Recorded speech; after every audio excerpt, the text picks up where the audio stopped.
వీడు మొరటోడు అని వాళ్ళు వీళ్ళు ఎన్నెన్ని అన్న పసి పిల్లవాడు నవ్వాడు.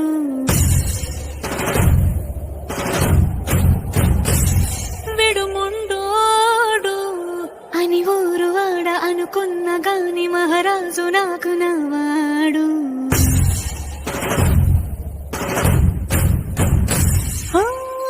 మాట పెడుకైనా మనసులో వెన్న రాయిలా ఉన్నవాడిలోన దేవుడెవరికి తెలుసును నాకన్నా. చూసేకి అగ్గిరవ్వ మాదిరే ఉంటాడే నా సవే,